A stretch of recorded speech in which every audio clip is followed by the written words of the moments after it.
क्या आपको बार बार छाती में दर्द होता है? आजकल कम उम्र में हार्ट अटैक की संख्या बहुत बढ़ गई है। इसी कारण किसी को भी छाती में दर्द होता है तो वो डर जाता है, लेकिन डरिए मत। मैं हूं डॉक्टर मतीन और मैं आपको डिफरेंशिएट करना सिखाऊंगा।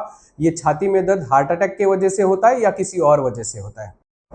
सबसे पहले ये जान लीजिए, किसी को भी छाती में दर्द होता है तो वो हर बार हार्ट अटैक का नहीं होता। वो अलग अलग रीजंस के वजह से होता है। किसी को एंजाइटी की वजह से हो सकता है, किसी को गैस्ट्राइटिस या एसिडिटी की वजह से हो सकता है, किसी को मस्कुलर पेन हो सकता है और लास्टली वो हार्ट अटैक का भी पेन हो सकता है। तो ये बहुत महत्वपूर्ण है कि हम डिफरेंशिएट करें, ये हार्ट के वजह से दर्द है या किसी और वजह से। इस सिलसिले में सबसे पहली टेस्ट जो आती है वो पहले आप ईसीजी करवाएं और ईसीजी करके आप अपने फैमिली फिजिशियन को दिखाएं। अगर फैमिली फिजिशियन को उस ईसीजी में थोड़ा भी प्रॉब्लम लगता है तो उसके आगे की टेस्ट है कार्डियक एंजाइम्स। ये एक खून की टेस्ट है जिसमें आप खून चेक करते हैं और उसमें हार्ट अटैक अगर है तो वो टेस्ट पॉजिटिव आएगी।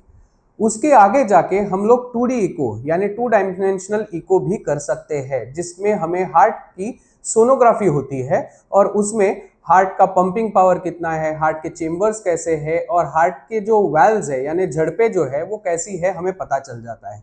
ये तीनों टेस्ट अगर नॉर्मल है तो फिक्र बिल्कुल ना कीजिए।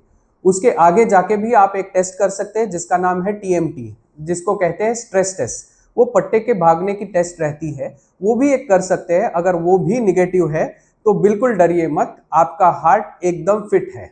तो जैसे मैंने कहा, आपके ये चारों टेस्ट अगर नॉर्मल है तो बिल्कुल फिक्र ना कीजिए। आप अपने एसिडिटी के लिए, एंजाइटी के लिए या फिर मस्कुलर पेन के लिए ट्रीटमेंट ले सकते हैं, लेकिन बेफिक्र होइए, आपको कोई जानलेवा बीमारी नहीं है। अगर इन चारों टेस्ट में से कोई भी टेस्ट पॉजिटिव आती है तो आपको आगे जाके एंजियोग्राफी भी करना पड़ेगा और आपको ब्लॉक है या नहीं है वो देखना पड़ेगा। इसके आगे के वीडियो में जरूर मैं बात करूंगा 2D इको के बारे में और स्ट्रेस टेस्ट के बारे में। अगर आपको कुछ भी सवाल है चेस्ट पेन के बारे में या छाती दर्द के बारे में तो मुझे कमेंट करके जरूर पूछिएगा। मैं हूं डॉक्टर मतीन और मैं आप तक इन्फॉर्मेशन पहुंचाते रहूंगा मेरे चैनल के थ्रू, जिसका नाम है pulse check with doctor Mateen.